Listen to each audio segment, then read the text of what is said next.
Ada satu game yang namanya bahkan sengaja tidak dimasukkan ke dalam pembahasan franchise kemarin karena dianggap kurang layak berdiri sejajar dengan seri utamanya. Dan game itu adalah DMC Devil May Cry.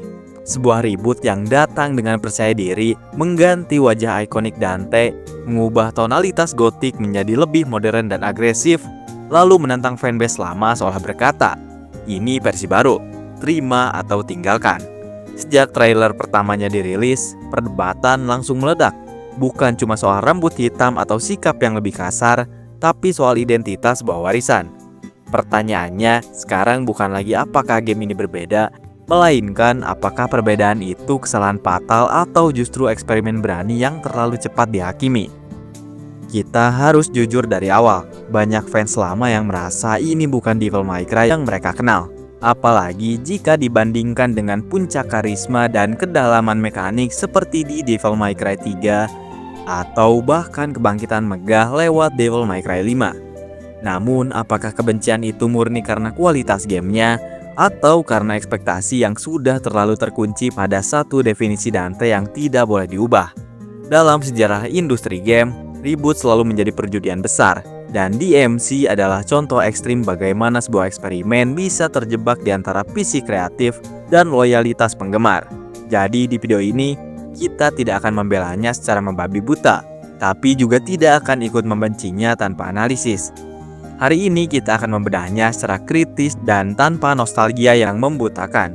Mulai dari desain combat, struktur level, narasi sosial yang dibawanya, sampai warisan kontroversial yang ia tinggalkan. Kita akan melihat apakah game ini memang pantas diabaikan atau sebenarnya ia adalah fondasi eksperimen yang diam-diam membantu seri ini menemukan bentuk terbaiknya kembali. Karena terkadang, game yang paling dibenci justru adalah game yang paling berani mengambil risiko. Dan risiko dalam dunia kreatif selalu punya harga yang harus dibayar. Setelah kesuksesan seri klasiknya, Capcom mengambil keputusan yang cukup berani dengan menyerahkan reboot Devil May Cry kepada studio barat, yaitu Ninja Theory. Tujuannya jelas, mereka ingin membawa seri ini ke pasar yang lebih luas dan membuatnya terasa lebih modern untuk generasi baru. Tapi keputusan ini langsung menimbulkan pertanyaan besar, kenapa harus diubah total dan bukan dilanjutkan saja? Dari sinilah DMC Devil May Cry mulai berjalan di jalur yang berbeda dari seri sebelumnya. Perubahan paling terlihat tentu ada pada Dante, yang tampil dengan rambut hitam, sikap lebih kasar, dan gaya yang jauh dari versi klasiknya. Banyak fans lama merasa karakter ini kehilangan pesona santai dan percaya diri yang dulu jadi ciri khasnya. Padahal kalau dilihat dari sisi cerita, versi ini memang dibuat lebih muda dan lebih emosional. Jadi wajar kalau sifatnya juga berbeda. Masalahnya bukan cuma soal desain, tapi soal ekspektasi yang sudah terlanjur melekat kuat di kepala pemain. Selain karakter, ton cerita juga ikut berubah menjadi gelap dan penuh kritik sosial, terutama tentang media dan kekuasaan. Dunia dalam game ini menampilkan kota modern yang diam-diam dikendalikan oleh iblis lewat manipulasi informasi dan kontrol publik. Ide ini sebenarnya menarik dan cukup berani untuk ukuran game action. Tapi penyampaiannya terasa terlalu terang-terangan bagi sebagian orang. Akibatnya, banyak yang menilai game ini mencoba terlihat dalam, tapi tidak semua pemain merasa pesannya tersampaikan dengan baik. Sejak awal dirilis, reaksi publik memang sudah terpecah, bahkan sebelum orang benar-benar memainkan gamenya. Trailer pertamanya menuai kritik keras, dan opini negatif sudah terbentuk jauh sebelum review keluar. Di titik ini, DMC Devil May Cry seperti masuk ke pertarungan yang berat bahkan sebelum hari peluncurannya tiba. Jadi penting untuk kita pahami, game ini bukan hanya dinilai dari kualitasnya saja, tapi juga dari bayang-bayang besar seri lama yang sudah lebih dulu dicintai. Kalau kita tinggalkan dulu soal drama dan fokus ke gameplay, bagian paling kuat dari DMC Devil May Cry ada di sistem combatnya. Game ini tetap membawa gaya hack and slash cepat dengan combo panjang dan sistem style ranking yang menilai seberapa kreatif kita bertarung. Bedanya, di sini Dante punya dua mode utama, yaitu Angel Mode dan Demon Mode, yang bisa diganti dengan cepat saat bertarung. Sistem ini membuat alur serangan terasa lancar dan tidak kaku. Angel Mode berfokus pada serangan cepat dan senjata ringan, sedangkan Demon Mode lebih berat dan kuat untuk musuh tertentu. Beberapa musuh bahkan hanya bisa dilukai dengan tipe serangan tertentu. Jadi pemain dipaksa untuk terus ganti gaya bertarung. Di satu sisi, ini bikin combat terasa aktif dan dinamis. Tapi di sisi lain, ada yang merasa sistem ini membatasi kebebasan pemain. Tidak semua orang suka dipaksa pakai tipe serangan tertentu hanya karena warna musuh berbeda.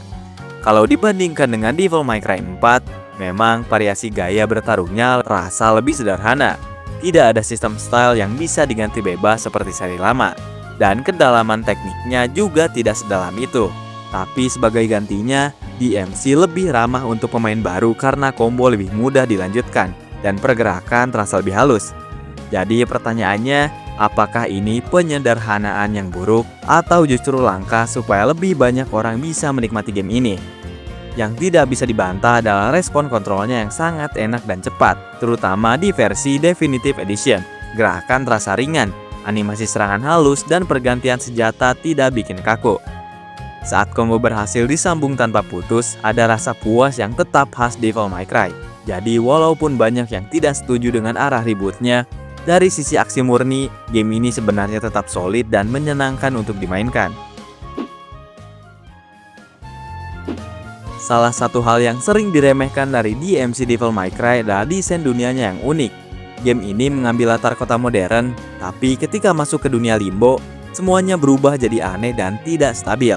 Gedung bisa terbalik, jalan bisa hancur, dan lingkungan seperti hidup untuk menyerang Dante. Perubahan ini bikin setiap area terasa beda dan tidak membosankan. Limbo bukan cuma latar belakang, tapi bagian dari gameplay itu sendiri.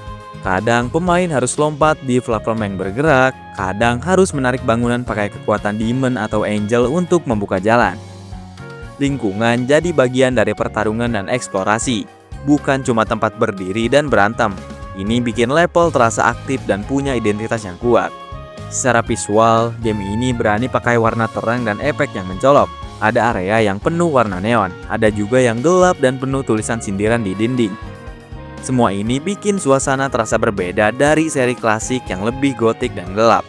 Beberapa orang suka karena terasa segar, tapi ada juga yang merasa terlalu berlebihan. Kalau dilihat secara desain, dunia Devil May Cry punya arah yang jelas dan tidak setengah-setengah. Setiap level punya tema dan ciri khasnya sendiri, bukan cuma lorong panjang dengan musuh di ujungnya. Walaupun tidak open world, game ini tetap terasa punya variasi dan ritme yang pas.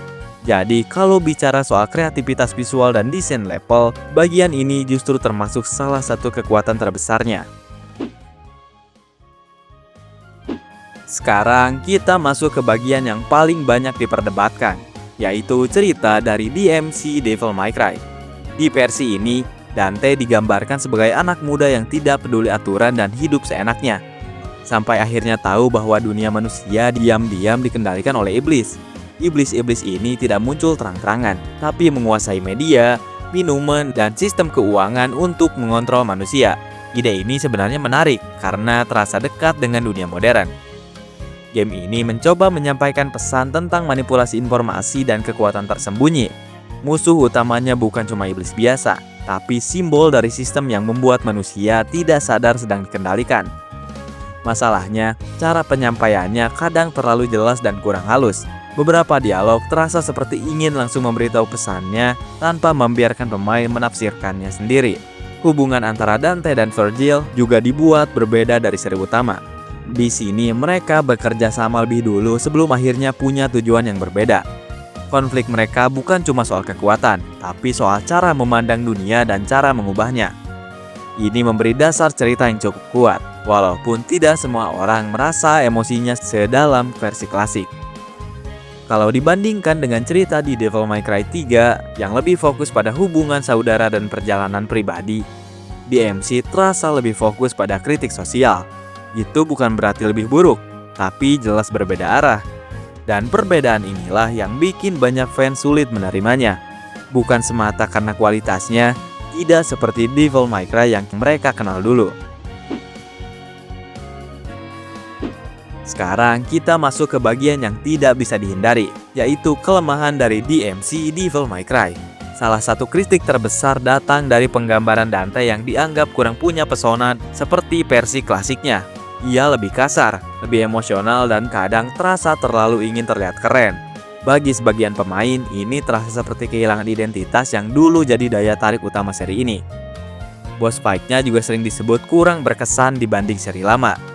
Memang ada beberapa pertarungan yang kreatif secara visual, tapi tidak semuanya meninggalkan kesan yang kuat. Kalau dibandingkan dengan momen ikonik di Devil May Cry 4, intensitas dan gaya dramatisnya terasa lebih sederhana. Padahal dalam game action seperti ini, boss fight biasanya jadi puncak pengalaman bermain. Selain itu, pada versi awal rilis, ada sistem musuh berwarna yang membuat pemain wajib memakai tipe serangan tertentu. Banyak yang merasa ini membatasi kebebasan dan membuat pertarungan terasa kurang fleksibel.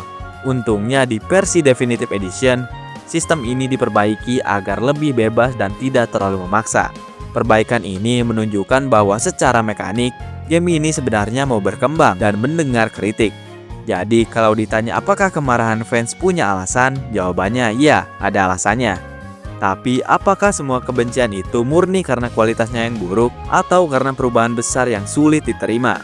Di titik ini, jelas bahwa DMC Devil May Cry bukan game yang jelek secara teknis, tapi game yang datang dengan identitas baru yang terlalu berbeda dari harapan banyak orang.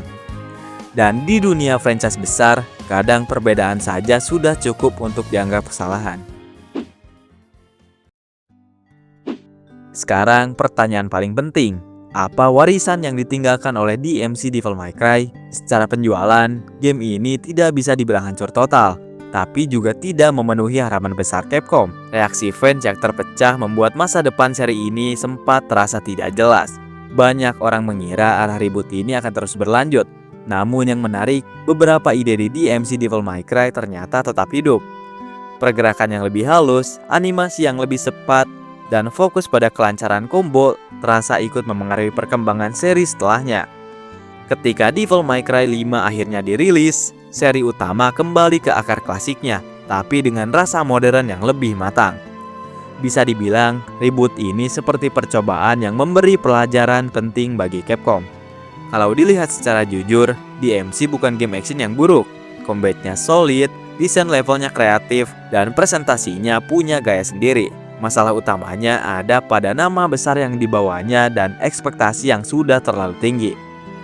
Andai game ini tidak memakai nama Devil May Cry, mungkin penilaiannya akan berbeda. Jadi, apakah game ini pantas diabaikan seperti yang sering terjadi di pembahasan franchise? Atau sebenarnya ia hanya korban dari perubahan yang terlalu berani?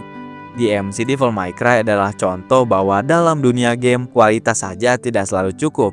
Karena identitas dan rasa memiliki dari fans juga punya kekuatan besar. Dan disitulah letak kontroversi yang membuatnya tetap menarik untuk dibahas sampai hari ini. Pada akhirnya, DMC Devil May Cry adalah game yang berdiri di antara keberanian dan penolakan. Ia mencoba membawa arah baru untuk seri yang sudah punya identitas yang kuat. Tapi harus menerima kenyataan bahwa tidak semua perubahan bisa diterima dengan mudah. Dari sisi gameplay, ia tetap solid dan menyenangkan. Tapi dari sisi identitas, ia terlalu jauh melangkah bagi sebagian fans lama. Dan disitulah letak konflik yang membuat game ini terus diperdebatkan sampai sekarang. Mungkin game ini bukan Devil May Cry yang diharapkan banyak orang. Tapi bukan berarti ia tidak punya kualitas. Ia adalah eksperimen yang berani. Dan dari eksperimen itu, seri ini akhirnya bisa kembali lebih kuat di masa depan. Setuju atau tidak, DMC tetap bagian dari perjalanan panjang franchise ini, walaupun sering dianggap seperti anak yang tidak diakui. Kalau kamu suka video ini, jangan lupa like dan share supaya pembahasan seperti ini bisa terus lanjut. Tulis juga pendapat kamu di kolom komentar. Menurut kamu, DMC Devil May Cry ini memang gagal atau cuma salah waktu rilis? Dan tentu saja, subscribe biar kamu nggak ketinggalan pembahasan game lain. Dan sampai ketemu di video berikutnya.